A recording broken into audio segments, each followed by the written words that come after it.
Welcome to The Reconnect with Carmen LaBerge. We're applying the mind of Christ to the matters of the day so that you can connect the eternal with the everyday and get ready to head out into the world that God so loves in ways that honor Jesus. So let's get started. This is The Reconnect. Your daily encouragement that God has the world in the hollow of his hand. This is The Reconnect with Carmen LaBerge on Faith Radio.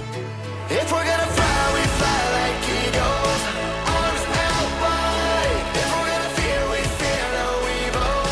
We will rise. By your power we will go. By your spirit we are bold.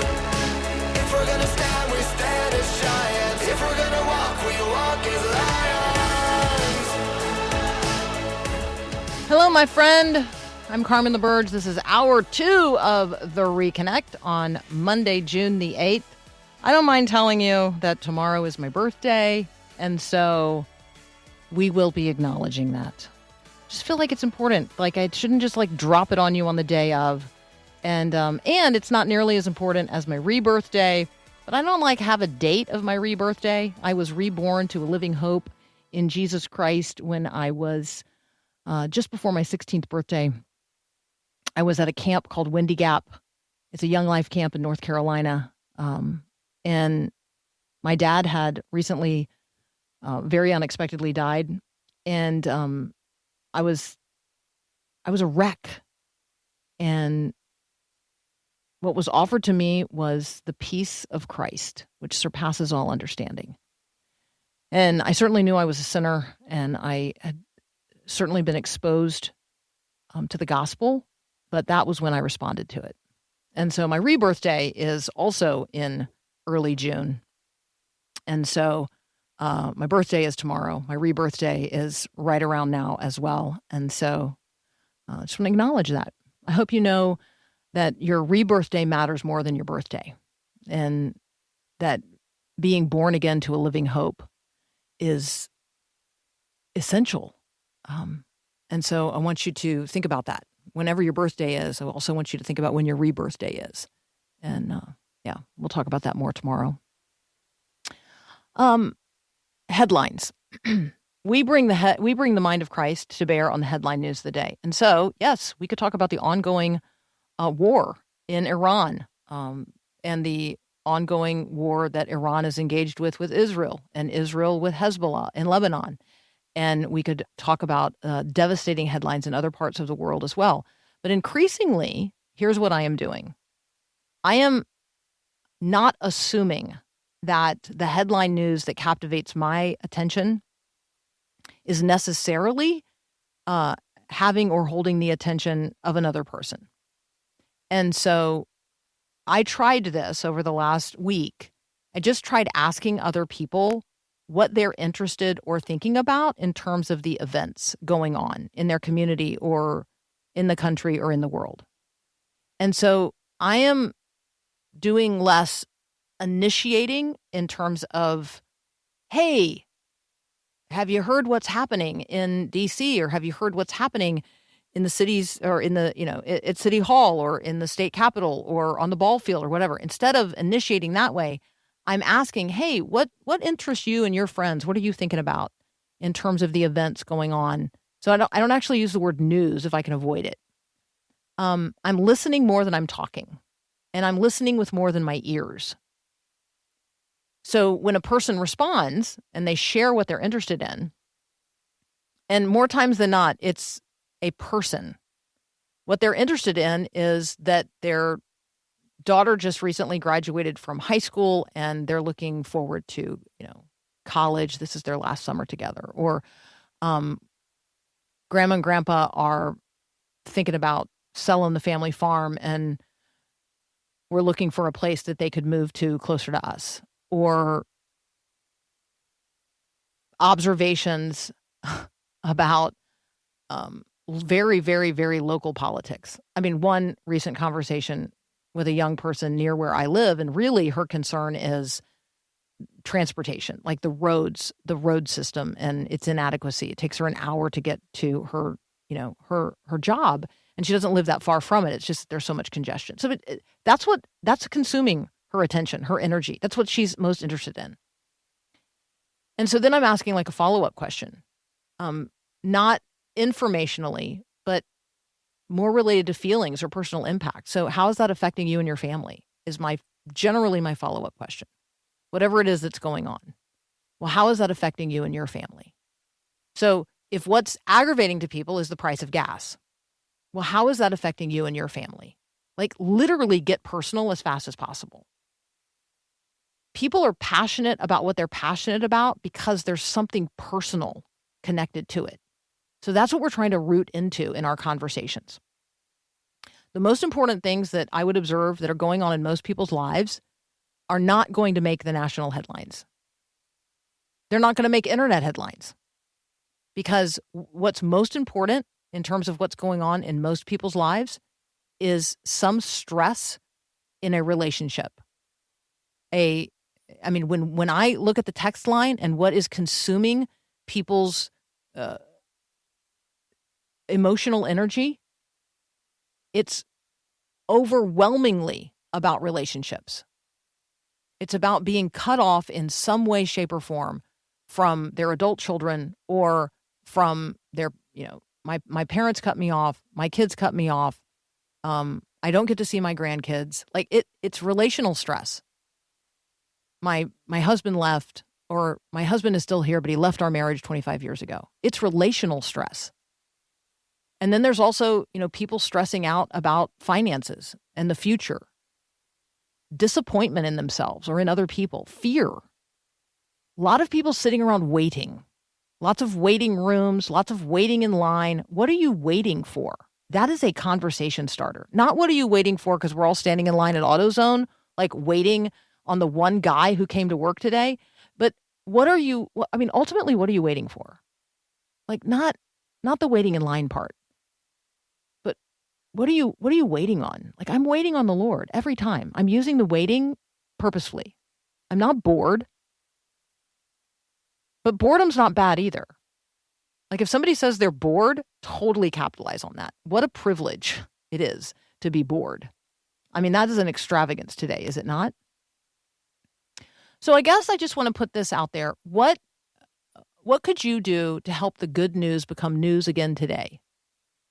How could the good news of Jesus Christ, like that's the way Mark opens his gospel. Here's the beginning of the good news of Jesus Christ, the Son of God. How could the good news become news again in your life?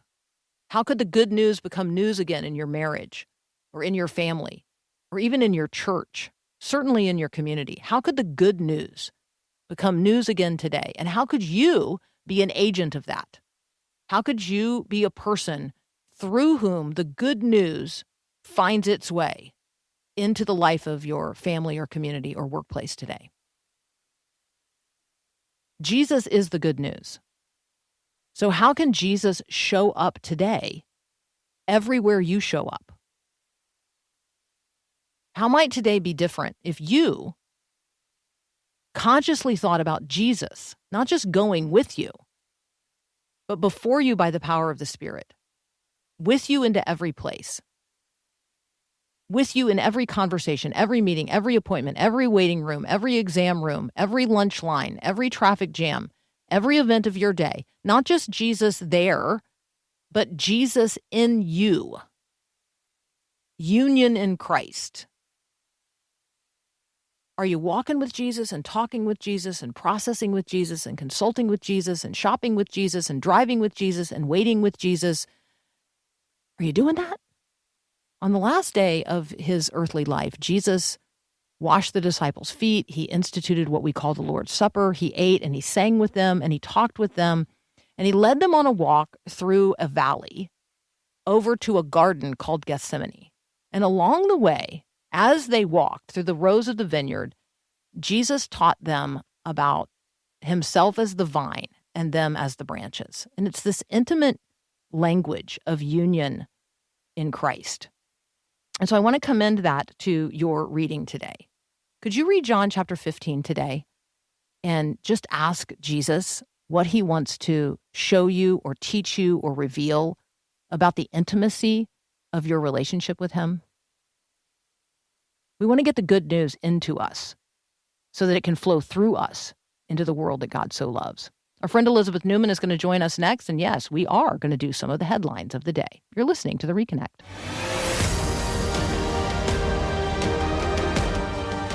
Our friend Elizabeth Neumann is back with us. She's a security analyst. She also serves on the National Immigration Forum. And we're going to talk with Elizabeth about how she's sort of perceiving, engaging with, even talking with her kids about America's semi-quincentennial. Hey, Elizabeth, welcome back. Hey, good morning, Carmen. I was just telling Paul I just learned that word a couple of days ago from my kids. So I'm getting used to saying it. Semi-quincentennial. Did I just say that right? Semi-quincentennial. No. Quincentennial. Okay. I'm working on it. I have to look at it, take it apart by, each syllable. Semi-quincentennial. That's right. That would be today's party for your mouth, as my nephew Larry would say when he was little, and there'd be some sort of multisyllabic word, and he would say it 15 times, several different ways, and then he would look at you and go, well, that's just a party for your mouth. There you go. I like it. So, semi-quincentennial. Everywhere I go, there's red, white, and blue. There's 250th. How are you processing it? How are you engaging with it? How are you either planning to be in or avoiding large gatherings? I have a security thought in all of this as well. Sure. Well, I would say one of the things I've learned from studying extremism and political violence is that crowds aren't inherently good or bad, right? Human beings are wired to gather around stories and symbols and shared identity. And the question is often what is the story being told? And I think the 250th birthday is this opportunity for us to retell stories that we grew up with, learn new stories about our founding, to find a place of gratitude in all of this. And we're actually out hiking with some friends in the Glacier National Park right now. And we spent part of the hike recounting with the kids things that we're grateful for in our country. And it used it as an opportunity to kind of contrast both history, what was it like for the last 2,000 years to be a human being on earth, and contrast that to our opportunities now to practice our faith, to be able to speak freely, to have opportunity to choose careers, but also just within this time to the United States itself, and what are all the things we're grateful for. And I do think at a time when we are so divided, it's a unique opportunity for us to be able to say, no, there's still some things that hold us together, that bind us together, and things that we are grateful for. Even if we disagree on a lot, there's still a lot that we can be grateful for.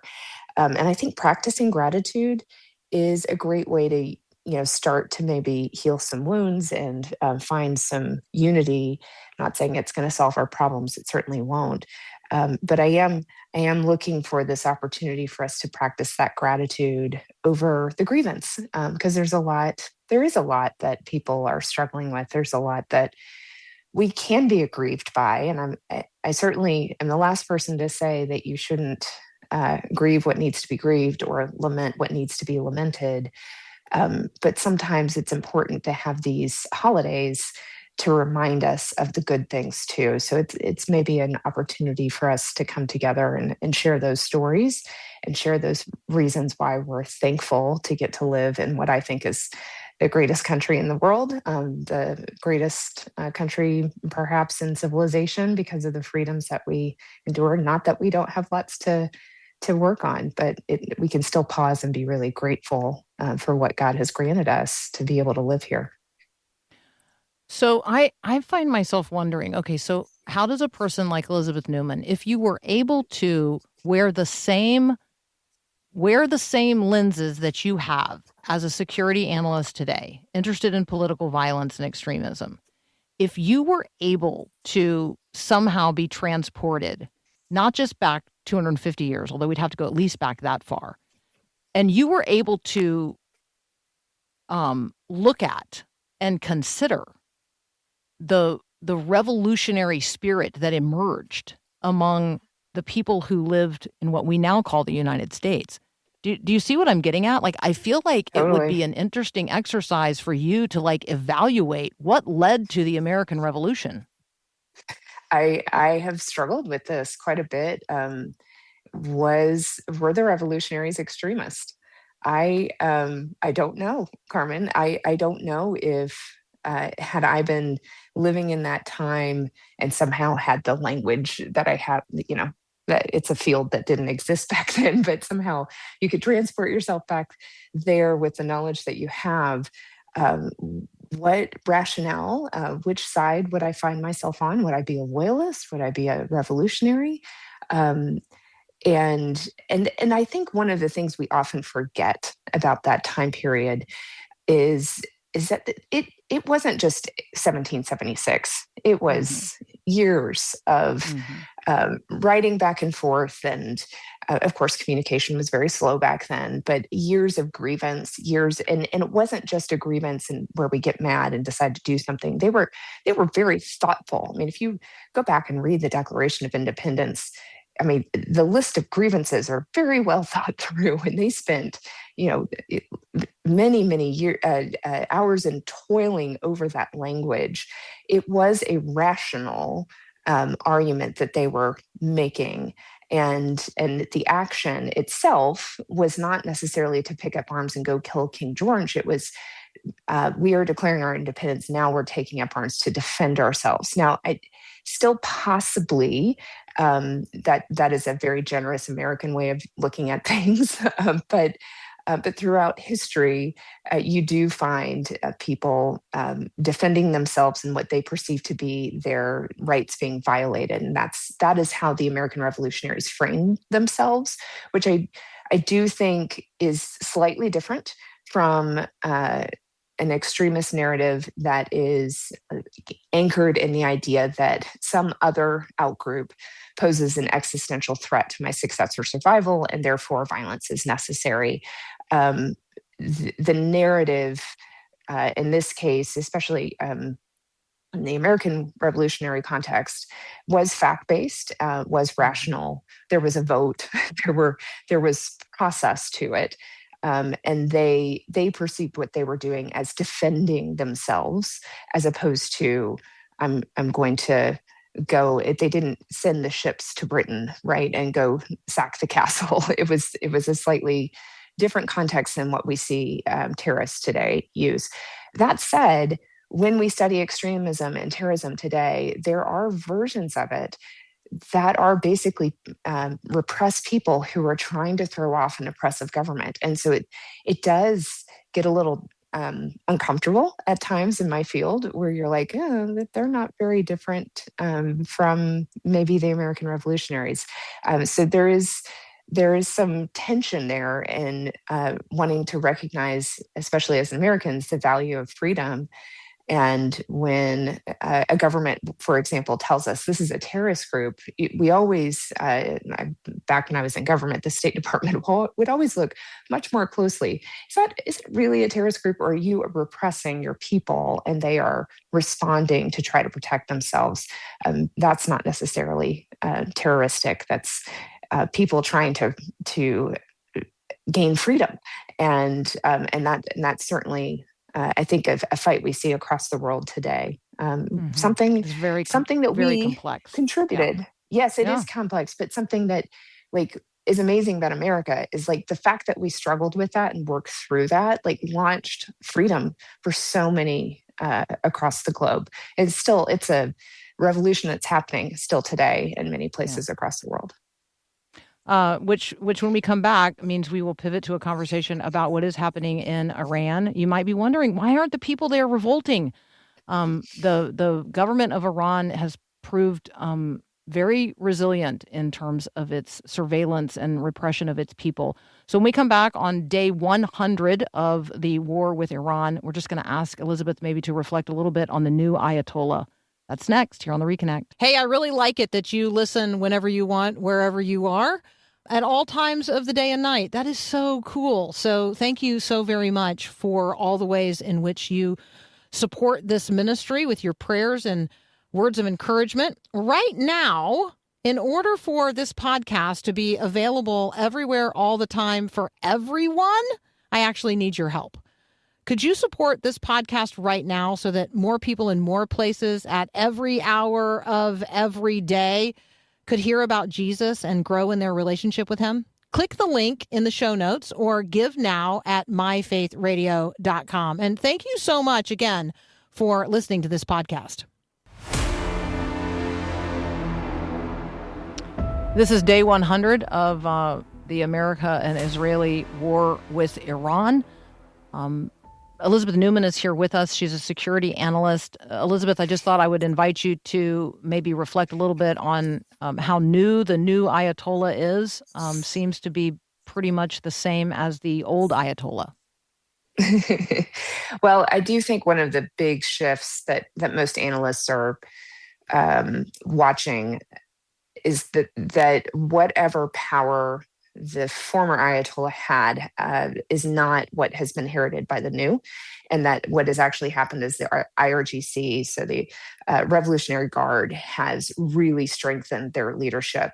That's not good. They are militants. They are not the type that are going to negotiate or compromise. I think at this stage, why would you compromise when you've been attacked repeatedly? We were at the negotiating table and then we attacked them, and that tends to entrench people, especially younger generations. So there's an element here that what might be one of the main outcomes of the war is a hardened, hard to believe, but hardened Iran leadership. The Ayatollah himself, it's hard to say if he's alive. We haven't seen him. He's certainly being used as a figurehead.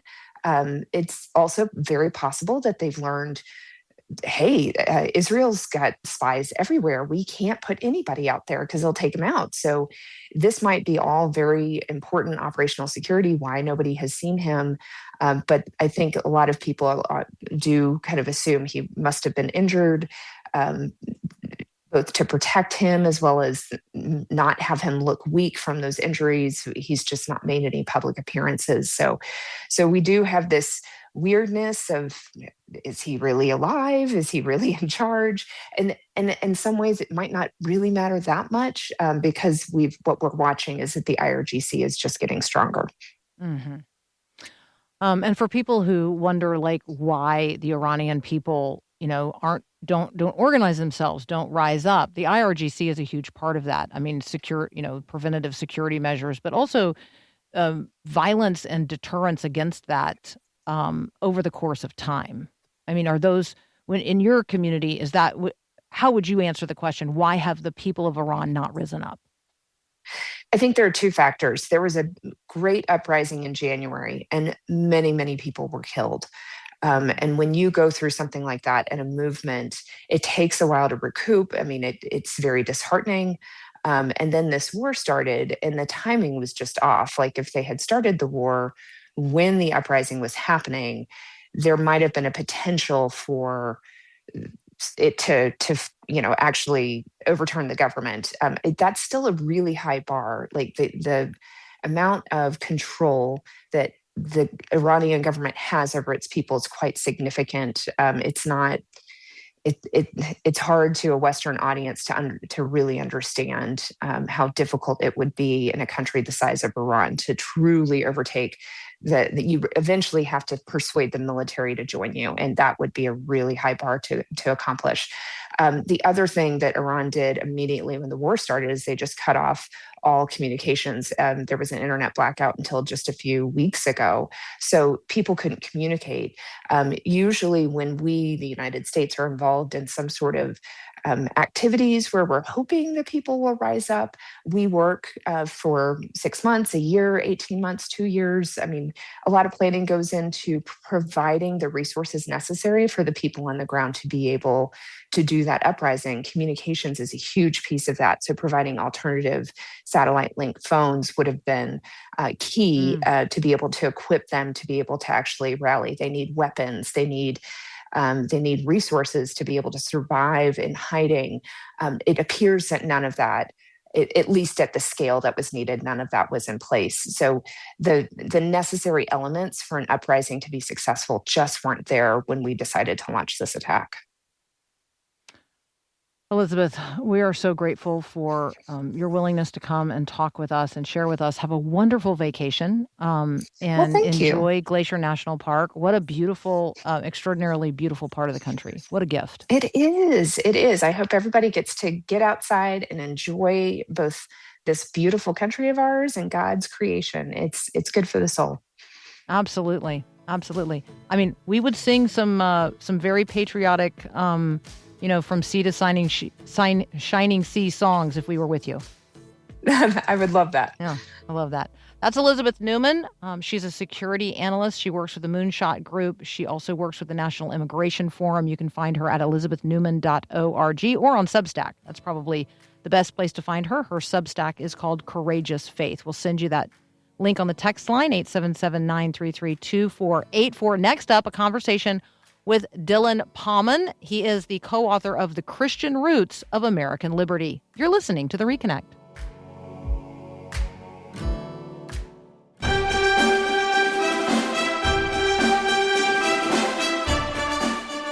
Hey, everything grows out of something. So this thing we call American liberty, from which did it grow? What are the roots? In particular, what are the Christian roots of American liberty? Here to discuss with us the Christian roots of American liberty is the co-author of the book by the same name, Dylan Pauman. Dylan also serves as a research fellow at the Acton Institute. Dylan, welcome to the Reconnect. Great to be here. So I feel like the core thesis of the Christian roots of American liberty is that the ideas of liberty that we have here in America developed very organically, and they did so over centuries. Yes, that's right. And I love that you kind of latched on to the image of roots, right? That out of the roots, you get the whole tree. And that's what we're trying to show with the book. The book is actually a reader. So we wrote the editorial introductions, but there's a bunch of primary texts in here. And the reasoning is we wanted to show that organic growth throughout the centuries, from the early church through the Middle Ages to the early modern era, to show how Christians again and again are touching on things that you would see come together in a very special way in the American founding, but things that had this long and very Christian history. So we have these modern camps. We have these modern or even postmodern or meta-modern attempts to say, no, the major narrative in America is to dismiss the founding as purely secular. It's just an Enlightenment project. Or on the other side of the aisle, maybe what would be framed as sort of the Christian nationalist position, trying to say, nope, it's exclusively Christian. There's no other influences here at all. So what you've provided in this reader is really just evidence, primary evidence that although the roots are deeply Christian, they're older than both of these modern or postmodern camps realize. Yes, exactly. And there's this weird sort of thing that's happened that it used to be, I think, a lot of Americans understood that their faith and their American principles were not in conflict. But there was, of course, always some kind of more secularist sorts who said, no, it was an Enlightenment project and therefore somehow not Christian. And then more recently, people have kind of been accepting that dichotomy, but going the other way. So, the Christian nationalists, they want to say, well, if it was Christian, then it couldn't have been liberal in that classical sense, not in an American progressive sense necessarily.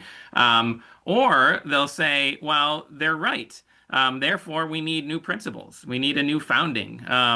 And I think just historically, the record tells a different story. It's a complicated story. It's not necessarily simple, but it really puts the lie to the idea that these ideas, that Christianity and liberty, and American liberty in particular, are incompatible. All right, so walk us through an example. Take us to one of these ancient or medieval Christian writers and show us how that lays the groundwork for modern concepts, natural law or limited government or property rights. I mean, long before the 18th century. Yeah, so I mean, I think a great example would be religious liberty. And people who know the history of Christianity might think, Dylan, what are you talking about? The church had way too much political power, and it wasn't this free institution. But actually, the story is much more complicated. When you go back to the earliest Christians, right after the New Testament, the ones who are living through persecution in pagan Rome, again and again, they write these apologies, which are not, they're not like arguing with atheists on the internet. They're not apologists in that sense, but they're writing to the emperor or to the magistrates, trying to say, stop killing us just for being Christians. And in the course of that, again and again, they say, just treat us like everyone else, just tolerate us. Right? Just give us religious freedom. In fact, the phrase religious liberty may have been coined by the church father Tertullian. He wrote about it. And we know, as much as our point is not that there's necessarily always, in every case, direct evidence or direct influence, but we know that, like Thomas Jefferson, for example, owned the works of Tertullian, read those passages, and underlined them. Like we have his actual manuscript or his actual copy of Tertullian's works, where Tertullian's talking about things that, like, you can't force the conscience, and forced worship is no worship at all, right? Then you put that side by side with, say, the Virginia Statute of Religious Freedom, which was authored by Jefferson. And you see that it's not just that Jefferson and Tertullian and other ancient Christians both liked religious liberty. Jefferson is actually using the same exact argument. So there's a very clear influence there. And it's something that comes out of this Christian understanding of everyone being created in the image of God, therefore everyone being equal by nature, everyone having freedom and reason, God-given, in reflecting his nature and his creativity. And because of that, he wants us to come to him freely. And so we need to guarantee that freedom for others. That's so good. When we think back, well, we can't just think back. Like, we have to learn this stuff, right? So when I say think back, I'm obviously relying on an educational experience in which I was exposed to information about, let's say, the Roman Empire, and how over the course of time, well, they did begin to embrace and ultimately favor Christianity. But there was this universal religious liberty that came about in no small measure because Christians, said, stop mistreating us. And so in the stop mistreating us, we eventually get to the treat all people the same. Let every person follow whatever religion they wish, and then ultimately it does become the favored religion and the official religion of the Roman Empire, which maybe is a conversation for another time. Sure. When you think about the roots, the Christian roots that really did form the minds of the American founders, even those who weren't Orthodox Christians themselves, like they were living in a culture, in a world where God was acknowledged. And so how does that understanding help us engage with the pluralistic society we live in today? Yeah, I think this is something that, these kind of introductory 101 versions of things really obscure, that really everyone in the 18th century lived within a thought world that was shaped by Christianity, at least everyone in America, everyone in the West. And that means even deists like Thomas Jefferson, for example. He's not, doesn't consider himself even necessarily a Christian, but he believes in things like providence. He believes in natural law. He believes that all people are equal by nature. And this sort of thing is an incredibly powerful idea historically. We see it, really changing social relations. You end up with even in, ancient Roman law, again and again, you have this emphasis on the rule of law. The rule of law being that ultimately, even if you have an emperor, no human being is the ruler of the land. The law is the ruler of the land, and the rulers need to be subject to the law just as much as anyone else. And without that, you don't really have the building blocks of a democratic society, of a society where you have a Bill of Rights, where you have local and state autonomy, all that sort of stuff that we treasure and maybe even take for granted today. It comes out of an anthropology. It comes out of these common assumptions about human nature, which really were not very common before Christianity. Ancient Roman law had some positive things about it, pagan Roman law, but it had a very strict class division, something that was, simplified, not totally gotten rid of, but certainly improved under Christian rule. And there were a lot of people that were, just non-entities, according to law. That all changed because of Christianity. And it's something, books like Tom Holland's Dominion and others have been kind of showing that whole story as well, the kind of the cultural change. But we wanted to really give people, let's read the text themselves. And we even added like discussion questions after the 5 major sections. So hopefully people can maybe read it as a group and discuss. Not all these sources say exactly the same thing. They don't all totally agree with each other. But what you see is that organic historical growth. We want to send you a direct link to the Christian Roots of American Liberty. It is a reader. It's a wonderful conversation starter. As Dylan has just said, it'd be a great tool for using in a small group, or I actually think even for a family discussion. If you're a family that sits around after dinner and talks about things, this is that kind of material as well. We're going to continue our conversation with Dylan Paulman here in just a moment. He's a co-author of The Christian Roots of American Liberty. You're listening to The Reconnect. Psst, have you heard the news?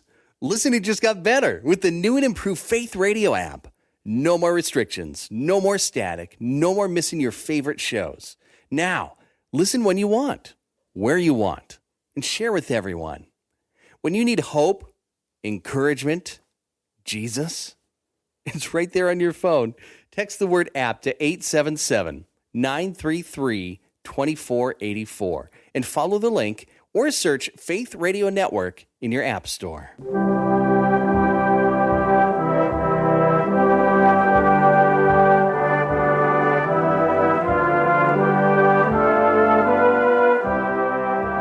all living at the intersection of faith and culture, and we're trying to bring the mind of Christ to bear on all that's going on in the world around us. We're trying to do that as Christians in a culture where the conversations are often dominated by people who disagree with us. And so how do we do that? How do we enter into those conversations? And as we approach the 250th birthday or anniversary of the United States, how do we as Christians who love our country keep our ultimate allegiance to the kingdom of God? And maybe how does looking backwards at some of the primary sources help us to cultivate a very healthy biblical patriotism? That's one of the things that I'm garnering from an interaction with this book, The Christian Roots of American Liberty. It's a reader. Dylan Paulman is here with us. He is a co-author. You can also find him at the Acton Institute. Dylan, let's dig around in that for just a moment. So in this year when there's a lot of emphasis on the 250th anniversary of the United States, for Christians who are listening, how can engaging with this material, looking backward at these primary sources, how can it help us to sort of reestablish our footing or deepen our roots to cultivate a healthy biblical patriotism? That's a great question. So one thing that I think this book definitely can do is help us realize that our faith is not just about, me and Jesus, right? God made us body and soul. And when he made just one human being in Genesis, he said, it's not good for man to be alone, right? He made us together in society with other people. And Christians through the centuries, as anyone can see who reads this book, have always cared about how their neighbor is being treated. And so if we want to be good Americans, we want to appreciate the best about our civic tradition, as I think we should. I think everybody should. There's a proper moral place for patriotism. This gives us kind of an understanding that's grounded in our faith, helps us see that, the most true Christian society is also a free society, that these two things go together. And if I want to be a good citizen, I need to, just like these early Christians, just like medieval and early modern Christians, just like the founding fathers of our country, I need to care about the rights and the freedoms of my neighbor. There's a really great, we didn't put it in here, but there's a really great metaphor that I've recently discovered from a saint, I believe from the 6th century, Saint Dorotheus of Gaza. He says, imagine a circle, and the center of the circle is God, and people are points along a radius or different radii. And the closer you come to the center, necessarily, the closer you come to the other points that are growing closer to the center, right? And he uses this to illustrate that love for God and love for neighbor cannot be separated. And love for neighbor involves our political and national life. And so I think to be good patriots, what we do is we don't put loyalty to party, to our team. It's not a bad thing to have a political affiliation or anything like that. That's a way of participating in our public life. But more than all of that, we need to have our faith first, which means we need to care about these principles. We need to care about natural law, rule of law, private property, all these things that we talk about in the book, because they weren't just created by a bunch of Enlightenment thinkers sitting around in ivory towers. They are the long, careful outgrowth of a deep, deep history. I work at the Acton Institute. Our namesake was a British historian. He was a Christian, and he is known for a lot of short, really memorable sayings. And one of them is that liberty is the mature fruit or the delicate fruit of a mature civilization. It took centuries for us to get to the point where we could have a United States of America. And if we don't actually care for those roots, the whole plant dies. Mm-hmm. Yeah, caring for the roots, concern for the roots is certainly essential. I mean, we know that in the Christian life, we need to be deeply rooted in Christ. If you're not rooted in Christ, if you're not connected to the vine, you can't produce any fruit, and certainly not fruit that's worthy of the King and the kingdom. So I love that you mentioned that you serve at the Acton Institute. I would love to spend an entire conversation talking with you about what we're seeing in the culture in terms of the embrace of socialism and the rising interest in socialism, particularly among emerging generations, and the rejection of capitalism. We don't have time to do a full conversation about that, but our ideas of like private property and even consent, like those are tied scripturally and historically, not just to the Christian witness, but to capitalism as well. Am I wrong about that? No, I mean they certainly are fundamental to any market economy. I will say, just in defense of the young folks, because now I'm in my 40s, so I'm not one of them. But 15 years ago, I was a millennial, and all the older folks were complaining about the young folks, and I was one of them. I think socialism is a really slippery term. I think for a lot of people, it just means caring for their neighbor. Or it means, hey, I think we need better government social services. I might disagree about to what extent and how we go about doing that. But I don't think for a lot of them, it means we need to abolish private property. And so I'll just put that out there. But to the extent that some of them certainly are radical Marxists, I think this to me shows that it's very, very incompatible with Christianity. It doesn't matter what branch of Christianity you're a part of, or even what your political, preference is in general. These principles flow one to the other. So because we're a certain type of creature created in the image of God, we have freedom, we have autonomy, we need to have our own space, we need to be able to worship freely. One of the things we show is the connection, and this is very explicit in all of this Christian literature, between religious liberty and private property. You can't have religious liberty if you can't own a church building, and if you don't have freedom of speech to teach whatever doctrines your tradition holds to. And you can see that all of these seeds of liberty, think of why did people come to the United States in the first place? They were seeking religious liberty. They weren't necessarily the most free-minded people. Puritans aren't exactly known for that. But they still carried with them the seeds of all of these liberties, because you just can't have that religious liberty without everything else that comes along with it. And that goes all the way to checks on state power, and democratic consent. I think we really need to get back to that. Yeah. That's so good. Well, and you're helping us. It's like you've opened up a gateway to those conversations by providing us materials that we can read and then read read together in community with others and discuss in a way that does allow those questions to come forward and us to talk about definitions and us to talk about those kinds of connections that exist between religious liberty and freedom of speech and private property ownership. I mean, I could see myself asking a question, okay, we can't be free to gather and worship or preach if we don't have a private place in which to do those things. Like, I can see those connective tissues or those roots. So that is really helpful. Dylan, thank you so much for joining us today on The Reconnect. Thanks for having me. Absolutely. The book is The Christian Roots of American Liberty. It is a reader. We'd love to send you the direct link on the text line, 877-933-2484. You're listening to The Reconnect. So as we were talking with Dylan, I guess I'm wondering what thoughts were provoked in your own heart and mind about the conversations that you might have between now and July the 4th, but also over the course of the rest of the summer and even in the months and years to come. I mean, one of the things that I wrote a note about was I need to ask, when somebody is promoting socialism, I need to ask them, what do they mean by the use of that term? Because if Dylan's right, there are a lot of people using a term, socialism, but they don't actually mean what that whole system of Marxism is about. So that's one. And then the other would be, I think it's important for us to prepare for conversations about positive patriotism. When Dylan said, like, there's a proper moral place for patriotism, do I know how to make that case? I was going to say argument, but I don't want it to sound like an argument. Do I know how to make the case for the proper moral place for patriotism? I mean, I want to be able to sing patriotic songs and pledge allegiance to the flag and wear my red, white, and blue, and do so with a positive kind of pride, not in the kind of pride where we started our conversation at the beginning of the Reconnect today.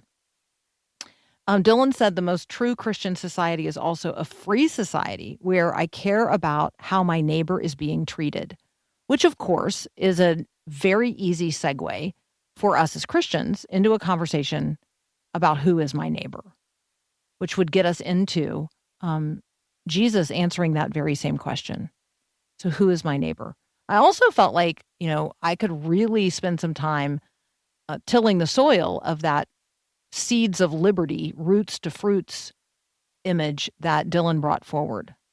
If you don't care for the roots, the whole plant dies, which gets us all the way back around to the conversation we had at the top of the hour about John chapter 15, where Jesus says, I am the vine and my Father is the gardener. And he talks about you and I being the branches. In verse 5, he says, I am the vine, you are the branches. You must continue to live in me, and I must continue to live in you. That way you'll have plenty of fruit. And then we would ask ourselves, well, what kind of fruit is he talking about? Well, we know the difference between a life that produces fruits of righteousness and a life that does not. So take a look at your life, do a little fruit inspection today. Love, joy, peace, patience, kindness, goodness, gentleness, faithfulness, self-control. Is your life producing these in ever greater measure? If not, maybe check the roots. Reconnect with the seed. Get yourself back into the Word of God, that the Word of God can get into you before you get out there into the world that God so loves. All right, my friends, have a great day, and God bless.